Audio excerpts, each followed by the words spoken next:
The third hard thing is recognizing that we are made in the image of God. This is a quote from Christianity, and what's really interesting in it is really such a profound idea that we find people from religions all over the world, different yoga gurus, will quote this: we're made in the image of God. And it's something that we just can imagine a 2-second answer to what that means, but it has really, really deep repercussions. And we could write, a volume just on what this really means and the ramifications of it. And why is this a hard thing? Well, because it kind of works two ways. From God's point of view, we're made in His image. So we have this capacity for divinity. Okay? From our point of view, we see ourselves a certain way, and then even if we've never heard that statement, it's in our makeup to recognize we're made in the image of God. So if we see ourselves a certain way, we assume that's what God is like too. And that's the God that's ruling our life. So if we see ourselves as unable, then we see God as unable and not able to help us at all. If we see ourselves as capable, strong, and focused, and committed to ourselves, then we see God as capable, strong, focused, and committed to us. So you see, our relationship with God, the image we experience God as, that we see God as, is based on our self-image, how we look.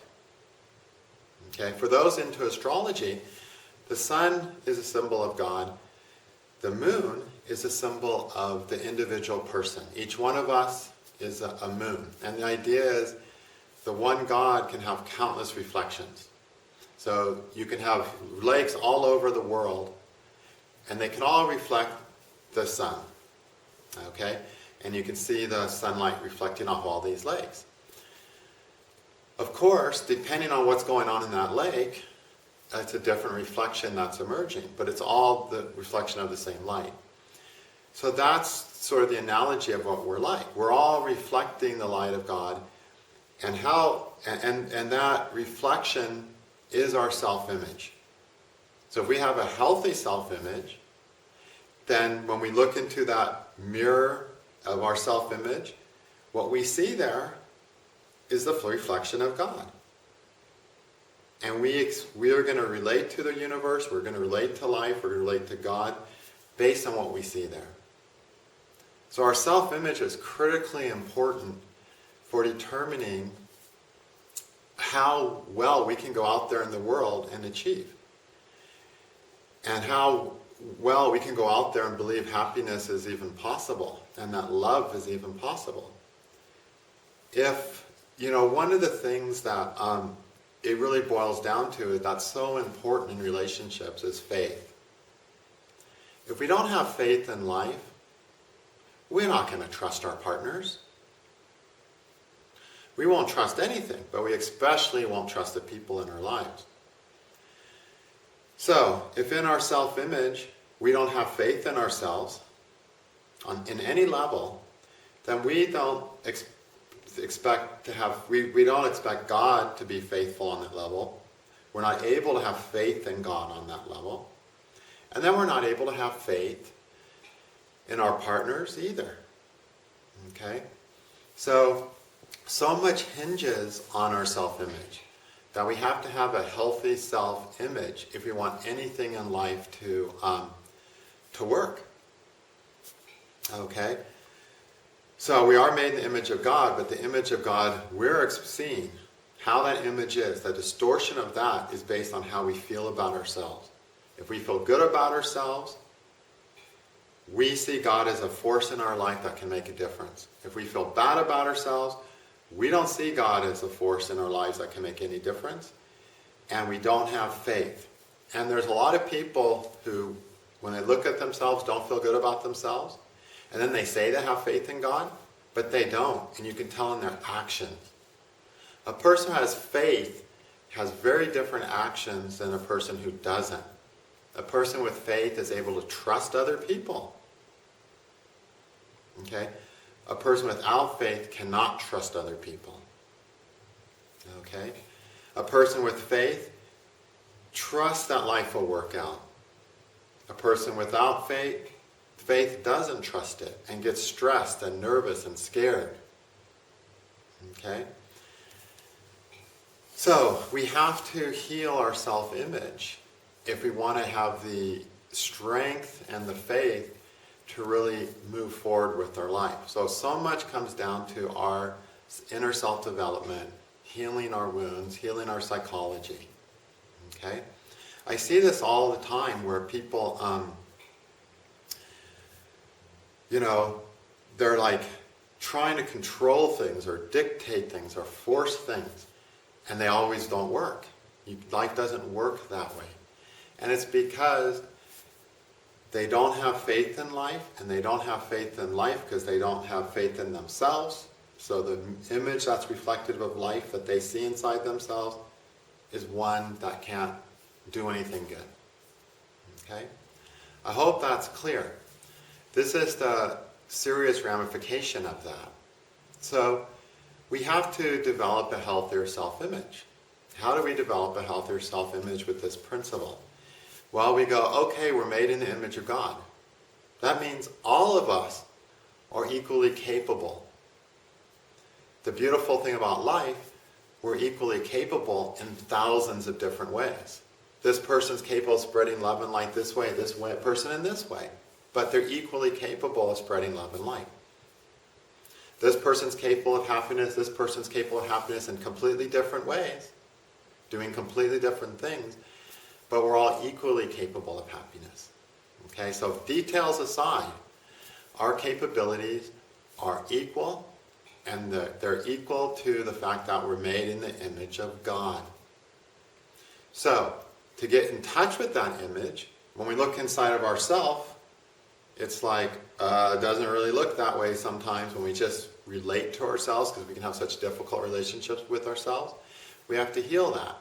One way is through cool mythological stories, where people are behaving nobly, doing cool things, overcoming great hardships with faith.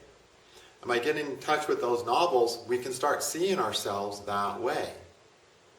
Okay?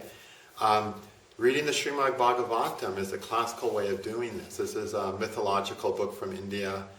And it said that if you read this book in 7 days, you'll be enlightened. That's the power of this book, you know. That's kind of the story behind this book. And if you read this book, you're basically, you start reading stories about different manifestations of God. And you're a manifestation of God too. That's the beautiful part. You start reading these stories about these great manifestations of God, and you start seeing life through their eyes. And their eyes are seeing life as we're made in the image of God. And so when you start seeing, the beautiful thing about reading stories is you start seeing life the way the characters see life.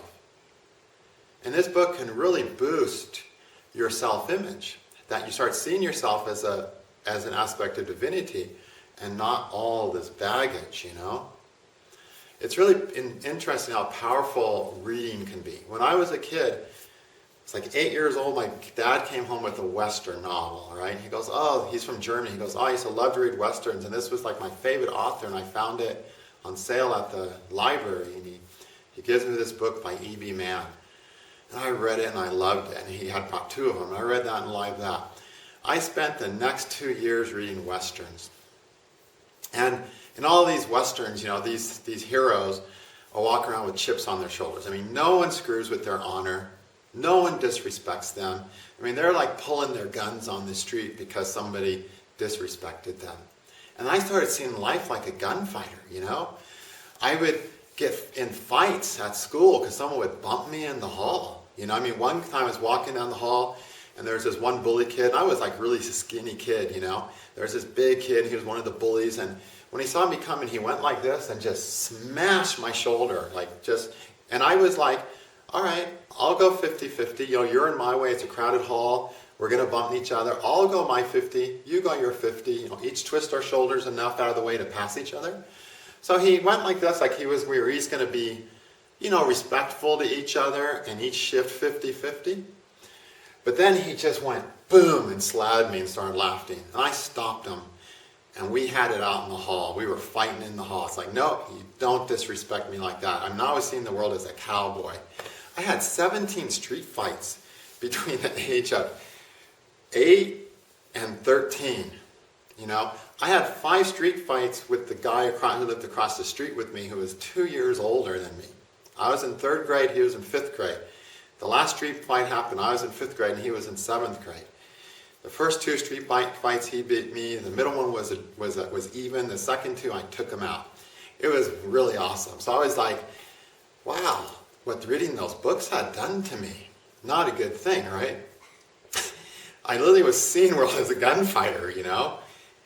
See this chip? Don't touch it, you know. I mean, you messed with my honor back then. I remember one time, wow, I was like, I was in like 5th or 6th grade. I think I was in 6th grade. I got cured at this in 8th grade, okay?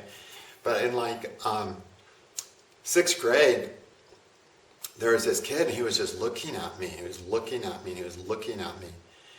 And the whole book class was like reading.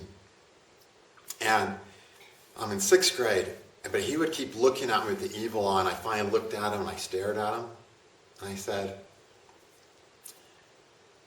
if you keep looking at me, I'm going to kick your fucking ass. I said that out loud in front of the whole classroom during silent reading. The whole class looks up, looks at me. The teacher looks at me. And then the teacher doesn't even know what to do. He's like, this couldn't have happened. And everyone goes back to reading. I didn't even get in trouble. Then one time, I had this fight with this one kid who used to call me Ernie. And then he used to go, Bert and Ernie, and tease me. And that was like, oh, you called me Ernie back then? And that was against, that hurt my honor. It's like, no, you do not call the cowboy Ernie, especially when you say Bert and Ernie, which is Sesame Street cartoons, right? And I would always fight this kid, and then I would call him something that always made him attack me, you know? So I fought this kid. I won the fight this time. This happened 3 or 5 times with this kid, you know? And I get dragged to the office. And there's the principal. And he's looking at me, and he looks at me, he goes, why did you call Billy, why did you punch Billy, you know? And I looked at him, I stared him in the eye. You know, in the cowboy, you look him in the eye, and you stare him down. Every cowboy book has a staring down scene, right? And I'm like 5th grade here, right? And I'm staring at my principal, I'm giving him the gunfighter look, and I say, can hardly say it. I'm giving him the gunfighter look, and I say, because he called me Ernie. And the principal looks at me, and I look at the principal. And then his eyes start bouncing around. He looks down, and he goes, okay, you can go. I got off. I didn't have to pick trash. I didn't get whipped. I mean, the gunfighter in me was working, you know. No one could stand my cold, hard, blue-eyed stare, you know. And then something happened in the beginning of 8th grade. I had 2 fights in the first week of school. One was with that bully, was another guy who did something. Oh yeah, he dared to punch me in the neck in homeroom. You know, he got pissed at me. He came over and punched me in the neck. And I was like, no, you don't just come punch me. I'm the gunfighter. So I called him out and I said, all right, everyone, I'm going to beat this kid's ass up after school. Because nobody, I didn't say this, I was thinking, because nobody just comes and punches me in the neck.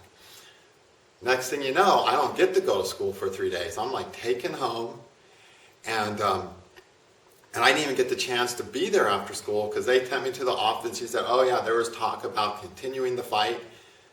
You know, Ernst said he was going to continue the fight after school. And the first week of school, I get a 3-day vacation called suspension. And, you know, so I never got to fight that kid. And this was a kid I used to like. I don't know why he got so pissed. He was kind of pissed at everyone because of what everyone was doing to him, but he chose to hit me. And while all this happening, I was the honorable gunfighter, though. I mean, I would have friends who would be getting picked on, and I would get in front of those bullies and I'd say, no. There was one time I fought 4 dudes on the street who were older than me because I was walking home with my friend from the library and they came to screw with him. So I was also this heroic gunfighter. You didn't mess with my honor, but I would protect the weak, okay? And that got me in several fights. I got my hand sprained in that fight with 4 dudes on the street who were all older than me. I mean, they totally kicked my butt. And, so that's another story. That's like when I was 9 or 10. And, none of my friends got messed with. It's like, not even my friends. You picked on a nerd and I showed up, it's like, dude, you don't get to mess with that nerd. There was one time, there's this 9th grader, I was in 7th grade, and he was one of the bullies, and he would go around the school, find every new little nerdy 7th grader, and he would come intimidate them. He came up to me, and I was just leaning there, waiting for class to get out of class. We were just all standing up, leaning around. He comes and he looks at me, and he tries to, subdue me, and I give him the good old gunfighter stare. And finally he goes like this and smiles. He goes, all right, you're cool, you got my respect. And he walked away. And he never messed with me again. He never messed with me. And anyone who didn't hold their ground, he would torment those kids for years, for months. But I just gave him the cowboy stare. He knew, no, you're cool, dude. And he didn't need to mess with me, but he went around to every kid and did something like that. When they would look down, he'd flap them on the ears and take their hat, throw it in the trash, you name it. Growing up in California schools, what a wild thing it was. So,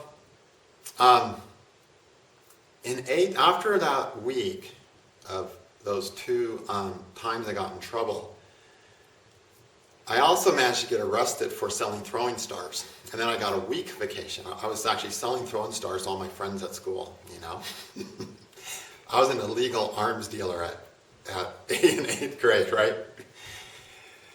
So I got another vacation. And I didn't care. I was untouchable, And, but the thing is, I had gotten into martial arts. And once I got into martial arts, my whole perspective on life changed. I was the only kid there. Everyone else was older than me. And I started, working with these older people. And then I went through puberty. Everything changed. And all of a sudden, I became this guy. It's totally detached from my honor. Me between the beginning of 8th grade and the end of 8th grade, 2 completely people. Went from the cowboy to the spiritual warrior, And I remember I would have kids pick on me, and I would it's like I had nothing to prove. It's like, all right, if you need to do this. And all of a sudden, I wasn't fighting anyone. In the bathroom once, there was this one kid, we were in stalls next to each other. I was taking a pee, he was taking a pee, and he saw my foot through the stall, and he kind of takes his wiener and points it away from the toilet onto my foot. And I didn't even know it. And then he laughs, look at your foot, dude. And I look, and my shoes all soaking up pee, and it didn't even bother me. It was like, before? Oh yeah, I would have posted billboards, gunfight at the friggin' school at 12 p.m. and taken this guy out. But I was like, I just rinsed my foot off, walked out of the bathroom. And I had friends who knew I was into martial arts, and martial arts was really popular back then. And they always wanted to see me fight. And, some bullies would come and mess with us, and they'd go, fight him. I would just walk away, And I just changed into this spiritual warrior dude. And I didn't have any other street fights after that. One time I even, I'm getting distracted here, but hopefully this is entertaining. When I was at my peak in martial arts at about 20, I went to visit a friend, and he was really nervous and almost crying, I said, what's up? He goes, oh, this kid at work, not a kid, someone his age, got fired, and he's blaming me, and he wants to talk to me at the park, and I think he's going to beat me up. I said, he goes, I'm going to go talk to them. I said, look, I'll go with you. He goes, no, I'll go. He goes, I said, okay, if you're not back in 20 minutes, I'll come down there. 20 minutes later, he's not back. And I'm hanging out with his wife, so I'm like, I'll go see what's going on. So I go down to the park, and these 2 kids, had them cornered and wouldn't let them leave. Kids, they weren't kids. We were all the same age, in our 20s, And they were the person who got fired was so angry, and he just was so angry. Immediately I saw, this guy's just an angry person. He lost his job because he's an angry person. Who knows what happened to this guy, but he's a super angry person. And I just went up there and I redirected his anger onto me because he wouldn't let my friend go. I just knew he just needed to be angry at someone. So I went up there and I said one thing to shift all of his anger onto a stranger he'd never heard. And then I told my friend, look, please go home. I got this, you know? And I wanted my friend out of there because he had told me, oh, Ernie, he would call me Ernie, he was a friend. I didn't punch him, I didn't care anymore. He said, I really want to see you fight sometime. It'd be awesome to see you in a bar fight. How many dudes do you think you could take out? You know, and like, Greg, you know, it's no big deal, you know. So there's these two people there, and I told my friend, I said, just go home.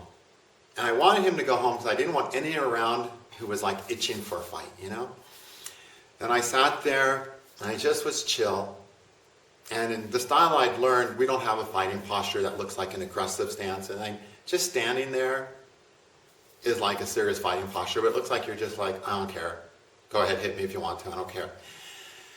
And so, these two kids were in my face. They weren't kids, they were my age, and they were calling me things, they were saying this. I'm like, yeah, that's right, you got me. You know exactly what I'm like, you know. And, their eyes start getting confused, because at first I came up there and I was a real asshole and redirected their anger onto me. As soon as my friend was gone, I'm like, go for it, guys. Vent all your anger. 15 minutes later, they just weren't that angry anymore, and they just kind of walked away, and I walked away. And then I found out my friend had driven over here and was watching from his car and was hoping he would see a good street fight. So, I found that I shifted to a completely different person. I also stopped reading Western novels in 7th grade, and it took about a year for all that stuff to get out of my consciousness. And I became the person that I more naturally am. So the point of all this humor is that what we read has a huge impact. We see life as that character. So if we read the Srimad Bhagavatam, and we are seeing life through the eyes of an incarnation of God, we start seeing us living that life.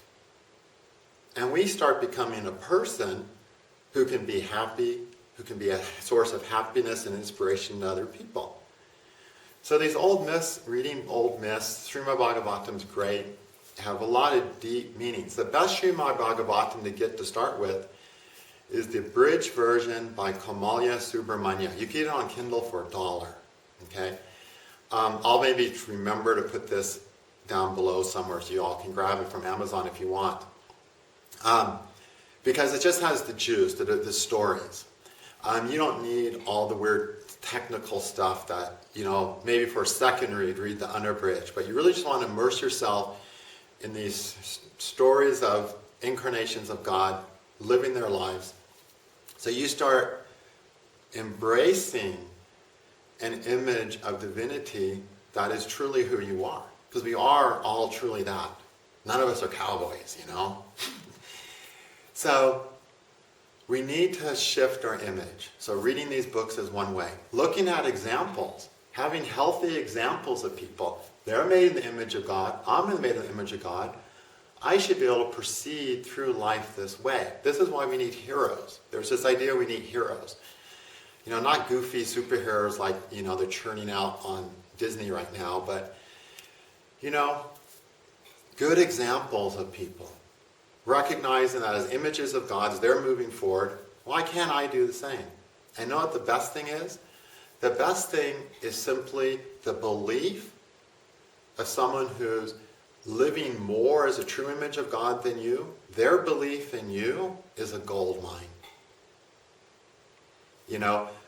Finding people that can believe in us, that see something good in us, that sees us in a way, and we're like, oh wow, if they see me this way, oh, is that healing to our self-image? Okay? The funny thing about this, that usually works with friends and strangers, and teachers, and counselors. It doesn't usually work in romance. It kind of draws people into romance sometimes, but once people are in romance, they're so tied together with their wounds that they stop believing the way you see them.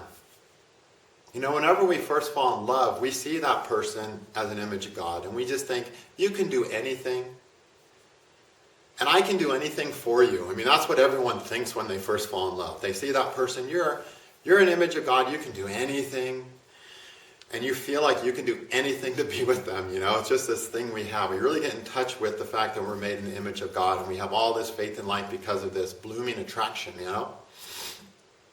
But wow, once we get enmeshed with the person, it's a whole different ball game. Then that person can't be a mentor that helps us see our image of God.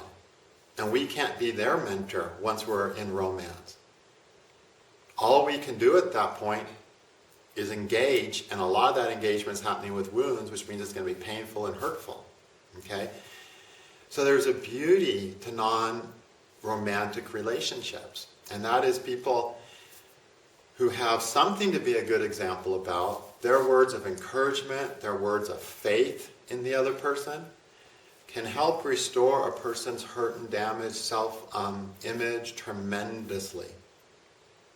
So it's a blessing when someone comes through our life that says, wow, I believe in you. I believe you can do this. And I think there's times in life where those people come. We get those people. And those are times where we're going to make a big shift, really through the grace of God. It's like we've worked and we struggled, and then God shows up with this person who has faith in us. It's a beautiful thing to have. So I hope everyone encounters those type of experiences. And if you're not, and until you encounter the next one, we'll all encounter those, but until the next one comes, heal your self-image in these other ways I mentioned. Don't read Western novels day and night.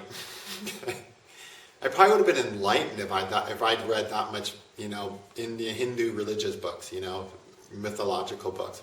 In those 2 years of reading all those, 4 years of reading all those Westerns, wow, if I had stumbled across the Bhagavatam and the Gita and the Mahabharata then, would have been a whole different life. Probably not as good a stories though. So, and then also to heal our self-image. Our self-image is based on our relationship with ourselves. We need to go back, heal our relationship with ourselves. That's a part of every one of these hard steps. Okay? I've talked enough about that, healing our relationship with ourselves, healing our wounds, recognizing that the fundamental relationship in our lives is the one with ourselves. It dictates our relationship with others. It dictates our relationship with God. And by having a healthy relationship with ourselves, learning to see the good in ourselves, finding the light in us instead of concentrating on the darkness in us, all these things will help us have more faith in life, because our faith in life is based on our self-image. Okay? All right, enough said on that. Thank you.